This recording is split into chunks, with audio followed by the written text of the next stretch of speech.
ഇനിയാണ് കാഴ്ചകൾ കാണാനുള്ളത്. അതൊക്കെ കാണാൻ തയ്യാറായിട്ടിരുന്നോ?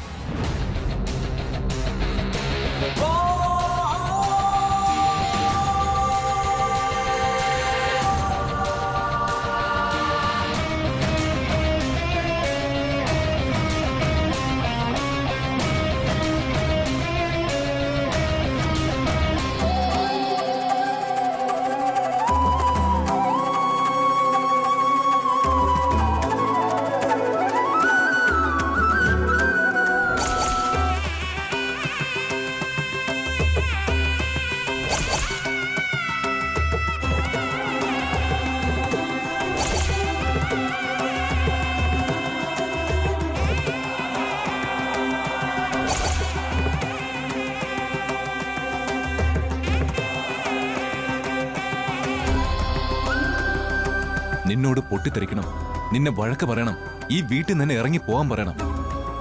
അങ്ങനെ കരുതിയ ഞാൻ നിന്റെ മുമ്പിൽ പാഞ്ഞു വന്നത്. നിന്നെ ഞാൻ എന്റെ ശത്രുസ്ഥാനത്ത് നിർത്തി. പക്ഷെ കണ്ണ്, നിന്നെ കണ്ടപ്പോ ഞാൻ നിന്റെ ഭക്തനായി പോവാ.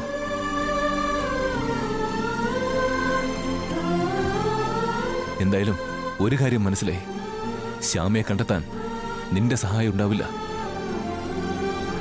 എന്റെ ശ്യാമയെ ഞാൻ തന്നെ കണ്ടുപിടിക്കും. പക്ഷെ ഒരു കാര്യം ഞാൻ ഉറപ്പിച്ച് പറയാ, നിന്റെ മേലുള്ള ശ്യാമയുടെ ഭക്തി നിന്നിൽ എത്തിയിട്ടുണ്ടെങ്കിൽ ഈ യാത്രയില് നീ എന്റെ മുന്നിൽ വരും കണ്ണ. നിന്നെ ഞാൻ വരുത്തും. കള്ളക്കണ്ണനെന്നല്ലേ നിന്നെ വിളിക്കുന്ന? ചിലപ്പോ നീ കാണിച്ച ഒരു കൊച്ചു കുറുമ്പായിരിക്കും ഇത്. എന്തായാലും ഞാൻ ഇറങ്ങാ. വീണ്ടും ഞാൻ ഉറപ്പിച്ച് പറയാ, നിന്നെ ഞാൻ എന്റെ മുമ്പിൽ വരുത്താം.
अच्छा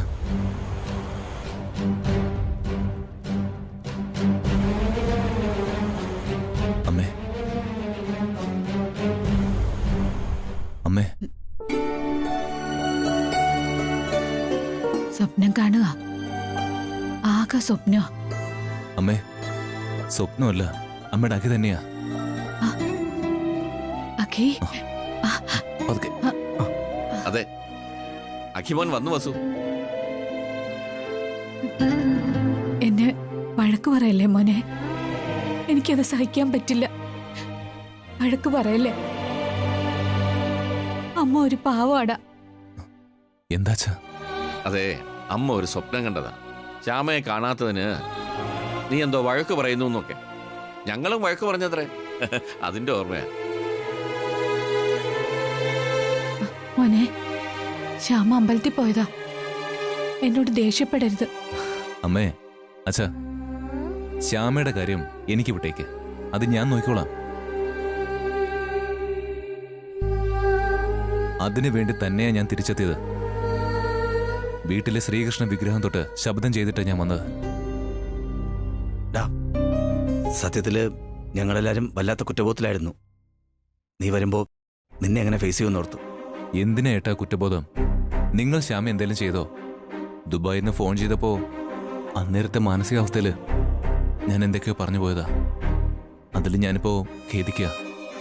ഏയ് എന്താടാ ഇതൊക്കെ? നിങ്ങള് അമ്മയുടെ കാര്യം നോക്കിയാൽ മതി. ശ്യാമയുടെ പുറകെ ഞാൻ പൊയ്ക്കൊള്ളാം.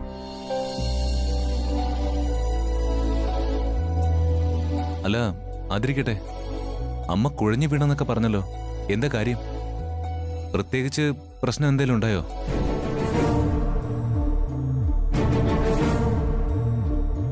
അഖി, അത് അമ്മയ്ക്ക് പെട്ടെന്ന് BP ഏറിയതാ. എന്തായാലും എന്റെ മോൻ വന്നല്ലോ.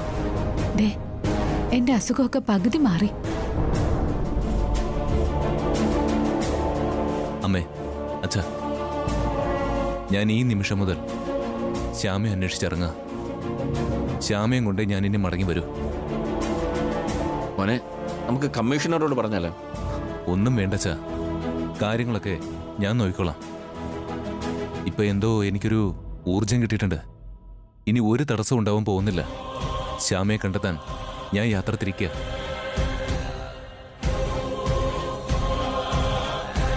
അമ്മേ. മോനെ അഖി, സൂക്ഷിക്കണേടാ. അച്ഛാ, ഏട്ടാ പോയിട്ടോ.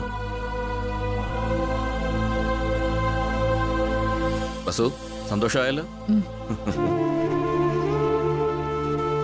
കിടന്നോ? കിടന്നോ അമ്മേ.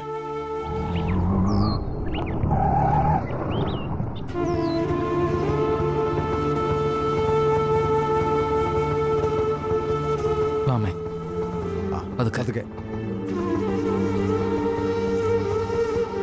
ഇവിടെ മോനെ പൈസ കൊടുക്കടാ. എത്രയായി? 200. വാമേ, നടക്ക്. പതുക്കെ. പതുക്കെ പതുക്കെ കാരെടുത്തു. മോനെ, അമ്മയെ കസേരയിലേക്ക് ഇരുത്ത്. അമ്മേ. ദേവകി, പതുക്കെ പതുക്കെ ഇരുന്ന്. പതുക്കെ പതുക്കെ. ചാരി ഇരുന്നു, ചാരി ഇരുന്നു. മോനെ, മോനെ എപ്പോഴാ വന്നേ? ഞങ്ങൾക്ക് ധൈര്യവും പ്രതീക്ഷയും ഒക്കെ തിരിച്ചു കിട്ടി. എന്താ ഏതാന്നറിയാതെ ഒറ്റപ്പെട്ട പോലെ കഴിയായിരുന്നു ഞങ്ങള്. അമ്മയ്ക്കിപ്പോ എങ്ങനെയുണ്ട് അച്ഛാ? ഡോക്ടർ എന്താ പറഞ്ഞേ? അമ്മേ, ഇപ്പൊ എങ്ങനെയുണ്ട് അമ്മേ? മോനെ, ദേവകിയുടെ വലതുവശത്തിന് ചെറുതായിട്ട് തളർച്ചയുണ്ട്. സംസാരിക്കുന്നതിനും ബുദ്ധിമുട്ടുണ്ട്. അമ്മേ, എന്തെങ്കിലും പറ അമ്മേ. അമ്മേ, അമ്മേ.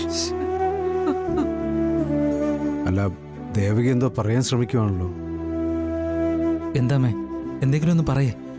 അമ്മ പറയുന്നത് എനിക്ക് മനസ്സിലായച്ചാ.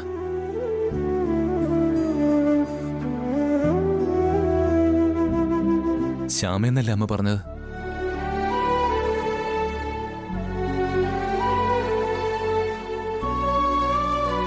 അമ്മേ, എത്രയും പെട്ടെന്ന് എന്നെ ശ്യാമയെ കണ്ടുപിടിച്ച് ദേ അമ്മയുടെ മുമ്പിൽ കൊണ്ടുവന്ന് നിർത്തി. ഞാൻ അമ്മയെ കൊണ്ട് വ്യക്തമായി തന്നെ ശ്യാമയെന്ന് വിളിപ്പിക്കുകയും ചെയ്യും. അതെ, ഞാനൊരു കാര്യം പറഞ്ഞ ദേഷ്യം വരുമോ? ദേഷ്യം വരേണ്ട കാര്യമാണെങ്കിൽ ദേഷ്യം വരിക തന്നെ ചെയ്യും. ചെയ്യേണ്ടി എന്താ പറയാനുള്ളത്? എന്താണെങ്കിലും പറഞ്ഞോ. പക്ഷെ അതിനു മുൻപ് ഞാൻ ഒരു കാര്യം അങ്ങോട്ട് പറയാം. അത് കേട്ട് ജയന്തി അടുത്തേക്ക് ദേഷ്യം വന്നാലും പ്രശ്നമില്ല. അമ്മയുടെ അവസ്ഥയ്ക്ക് ഒരു പരിധി വരെ ജയന്തി അടുത്തിയുടെ പെരുമാറ്റം തന്നെയാ കാരണം. ആഹാ, അത് ശരി. ഈ വരുന്നവർക്കും പോകുന്നവർക്കും ഒക്കെ കൊട്ടാൻ വേണ്ടി ഞാൻ ഇങ്ങനെ ഒരു ചെണ്ട. എന്റെ പെരുമാറ്റത്തിന് എന്താ ഒരു കുഴപ്പം? എന്റെ ഭർത്താവിന്റെ അനുവാദം ഇല്ലാതെ ഞാൻ ഈ വീടിന്റെ പടിക്ക് പുറത്തിറങ്ങിയിട്ടുണ്ടോ? ഭജനയെന്നും പൂജയെന്നും പറഞ്ഞ് ദിക്കറിയാത്ത എങ്ങോട്ടോ പോയി വീട്ടുകാരെ തീ തീറ്റിച്ചിട്ടുണ്ടോ? ഇപ്പൊ അമ്മയ്ക്ക് സ്തംഭനം വന്നതിന്റെ ഉത്തരവാദി അഖിലിന്റെ ഭാര്യ തന്നെയാ. അതായത് അമ്മയുടെ മകള് തന്നെയാന്ന്. ആ കുറ്റം കൂടി നമ്മുടെ മണ്ടയിൽ ഇരിക്കട്ടെ എന്ന് കൊള്ളാലോ. ഒരു ഗ്ലാസ് വെള്ളം എടുത്തോണ്ടോ? എന്റെ ശ്യാമയുടെ നാത്തുന നിങ്ങള്. ഞാൻ സഹോദരനെ പോലെ സ്നേഹിക്കുന്ന അരവിന്ദേട്ടന്റെ ഭാര്യ. ആ ഒരു സ്നേഹവും ബഹുമാനവും നിങ്ങൾക്ക് ഞാൻ തരുന്നുണ്ടാ. പലതും കണ്ടില്ല കേട്ടില്ല എന്നൊക്കെ ക്ഷമിച്ച് അങ്ങ് വിട്ടുകളയുന്ന. ശ്യാമയോടും ഇവിടെ ഉള്ളവരോടും നിങ്ങൾ എങ്ങനെയാ പെരുമാറുന്നതെന്ന് എനിക്ക് നല്ലവണ്ണം അറിയാം. ഇനിയും ക്ഷമ പരീക്ഷിച്ച ആ ബഹുമാന സ്നേഹമൊക്കെ ഞാനങ്ങ് മാറ്റിവെക്കും.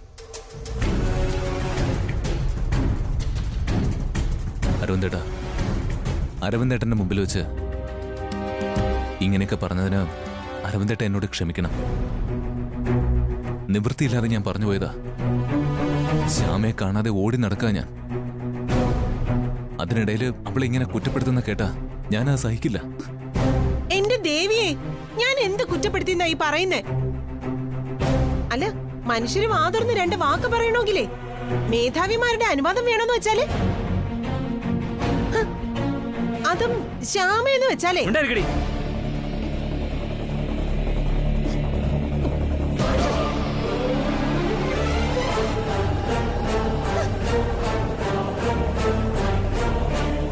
അരവിന്ദേട്ടാ, ഞാൻ നിവൃത്തിയില്ലാതെ പറഞ്ഞു പോയതാ. ഒരു കുഴപ്പമില്ല. അച്ഛാ, അരവിന്ദേട്ടാ, ഞാൻ ശ്യാമ കാണാൻ പോയ ആ സിദ്ധന്റെ അടുത്തേക്ക് പോവാ. ശ്യാമ പോയ അമ്പലത്തെക്കുറിച്ച് കൂടുതൽ അറിയാൻ പറ്റും. എന്തായാലും 2 ദിവസത്തിനുള്ളിൽ ശ്യാമയെ ഞാനിവിടെ കൊണ്ടുവരും. ഇതെന്റെ വാക്കാ. മോനെ, സിദ്ധന്റെ അടുത്തേക്ക് പോകുന്നതിന് മുമ്പ് മറ്റൊരാളുടെ അടുത്തൂടെ അന്വേഷിക്കുന്നത് നല്ലതാ. ആ ജഗന്നാഥിന്റെ അടുത്ത് എന്തോ 1-2 ദിവസങ്ങളായിട്ട് എൻ്റെ മനസ്സിൽ അങ്ങനെ ഒരു സംശയമുണ്ട്. മോനോട് ഞാൻ പറഞ്ഞിട്ടുണ്ടല്ലോ കാര്യങ്ങളാ. മോനെ ആദ്യം കാണേണ്ടത് ആ ജഗന്നാഥനെ തന്നെയാണ്.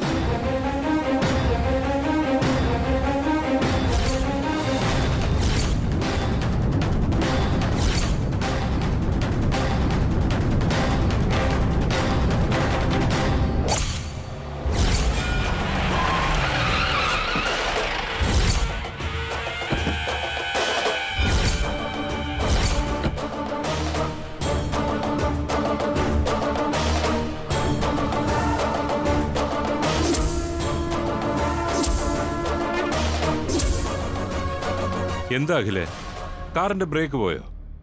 ചാകാൻ വേണ്ടിട്ട് വന്ന് കയറിയതുപോലെ ഉണ്ടല്ലോ. കാർ ഇങ്ങനെ ഇടിച്ച് കയറ്റുന്നതേ ചാകാനും ആകാം, ചിലപ്പോ കൊല്ലാനും ആവാം. ഓ ഓ ഓ ഓ അങ്ങനെ. അങ്ങനെ തന്നെയാ. ആ, കമ്പനിയൊക്കെ എങ്ങനെ പോകുന്നുണ്ട് അഖിലേ? ഈ മല്ലിപ്പൊടിയും മുളക് പൊടിയൊക്കെ വിറ്റ് പോകുന്നുണ്ടോ? അതൊക്കെ നന്നായിട്ട് പോകുന്നുണ്ട്. ആ ആ, ഞങ്ങളിപ്പോ പുതിയൊരു പൊടി കൂടി ഇറക്കുക. തവിട് പൊടി കേട്ടിട്ടില്ലേ? തവിട് പൊടിയാക്കാന്ന്. ഒരാളെ തവിട് പൊടിയാക്കി ഒന്ന് മാർക്കറ്റ് ചെയ്യാൻ പോവാ. അതിന് മുന്നോടിയായിട്ട് ഒരു കാര്യം സംസാരിക്കാനാ വന്നത്. ശ്യാമ എവിടെ? എന്താ അഖിലേ? അങ്കിളെ, പ്ലീസ്, എന്റെ ശ്യാമ എവിടെയുണ്ട്? അങ്കിള് വെല്ലുവിളിയോടെ സംസാരിച്ചുകൊണ്ട് അതേ രീതിയിൽ ഞാൻ സംസാരിച്ച് അത് അവസാനിച്ചു. ശ്യാമ എവിടെയുണ്ടെന്ന് പറയാങ്കിൾ. എന്താ ശ്യാമ കാണാനില്ലെന്നോ? എന്താ അഖിലെ ഞാൻ ഈ കേൾക്കുന്നേ? അഖിലെ, ഈ ശ്യാമ എനിക്ക് ആരാണെന്നറിയാവോ? എന്റെ മകളോ കൊച്ചനിയത്തിയോ ഒക്കെയാ. കാര്യം നമ്മൾ 2 കമ്പനികളും തമ്മിൽ മത്സരമാ. വർമ്മയുടെ കമ്പനിയെ പൊളിച്ചെടുക്കണമെന്ന് തന്നെയാ എന്റെ ജീവിതാഭിലാഷം. അത് ഞാൻ പൊളിച്ചെടുക്കും, അത് വേറെ കാര്യം. ഇപ്പൊ അഖില് പറഞ്ഞത് എന്റെ അനിയത്തിക്കുട്ടിയെ കാണാനില്ലെന്നാണോ? ഈശ്വര, നിങ്ങൾക്ക് ഒരു കണ്ണിച്ചോരയില്ലേ? വേറെ ജോലിയും കൂലിയൊന്നും ഇല്ലാത്തതുപോലെ രാവും പകലും അല്ലേ ശ്യാമ നിങ്ങളെ പൂജിക്കുന്നത്? എന്തിനാണ് പിന്നെ ദൈവമേ നിങ്ങൾ ഇങ്ങനെ കാണിച്ചത്? നിങ്ങളുടെ കുറുമ്പ് ഇച്ചിരി കൂടുന്നുണ്ട് കേട്ടോ. എന്തായാലും ദൈവമേ, നിന്റെ പണി കഴിയാൻ പോവുക. ആരോടാ നിങ്ങൾ ഈ കളിച്ചിരിക്കുന്നേ? വില്ലാതി വില്ലനും മന്നാതി മന്നനും ഒക്കെയായ ഈ അഖിലിനോടാ. സത്യത്തിൽ എന്റെ ദൈവമേ, ഈ അഖിലേ മുറയ്ക്ക് എന്റെ മരുമകനെ പോലെ ആകേണ്ട ആളാ. ആ കഥകളൊക്കെ അറിയാമല്ലോ. പക്ഷെ ദൈവമേ, ശ്യാമയോട് നിങ്ങൾ കാണിച്ച ഈ കടുങ്കൈ ദൈവം തമ്പുരാനാണ്. അഖില് പൊറുക്കുന്ന് കരുതണ്ട. തവിട് പൊടിയാക്കാൻ നടക്കുന്ന ആളാ. നിങ്ങൾ സൂക്ഷിച്ച നിങ്ങൾക്ക് കൊള്ളാം. ദൈവത്തിനോട് 10 പറഞ്ഞിട്ടുണ്ട്. എന്നാ പിന്നെ ഞാൻ പോട്ടെ.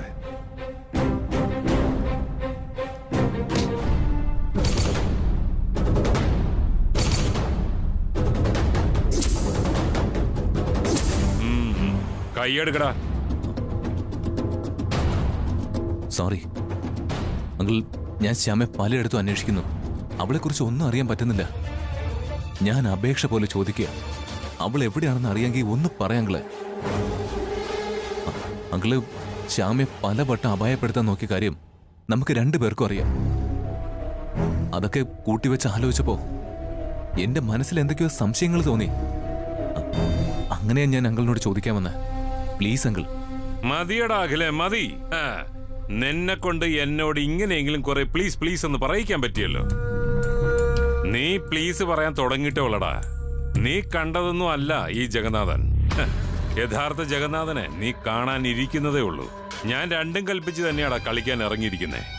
ഏതെല്ലാം തരത്തിൽ നിന്നെയും നിന്റെ കുടുംബത്തിനെയും തകർക്കാൻ സാധിക്കുമോ ആ തരത്തിലൊക്കെ ഞാൻ തകർക്കും, തകർത്തുകൊണ്ടേയിരിക്കും.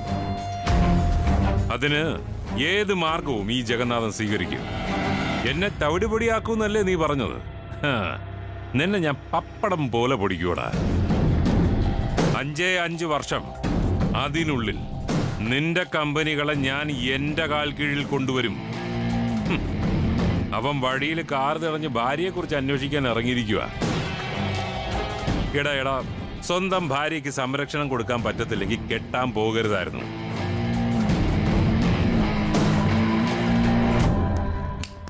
ജഗന്നാഥ,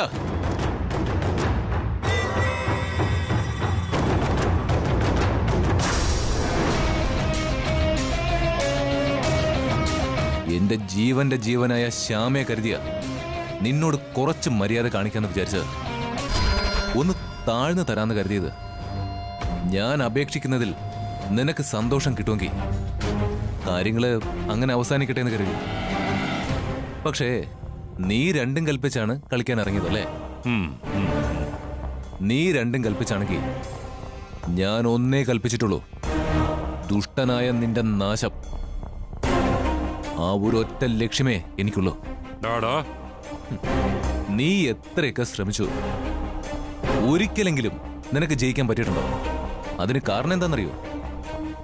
സത്യം ഞങ്ങളുടെ ഭാഗത്താ, പിന്നെ ശ്യാമയുടെ ഭക്തിയും. നിന്നോട് ഞാൻ മര്യാദയുടെ ഭാഷയെ സംസാരിച്ചപ്പോ നീ വൃത്തികെട്ട രീതിയിൽ മറുപടി പറഞ്ഞു. ആ നിമിഷം എനിക്ക് മനസ്സിലായി, നിനക്ക് ശ്യാമയെ പോലെ നന്മ നിറഞ്ഞ ഒരാളുടെ 7 അയലത്ത് പോലും ചെല്ലാൻ പറ്റില്ലെന്ന്.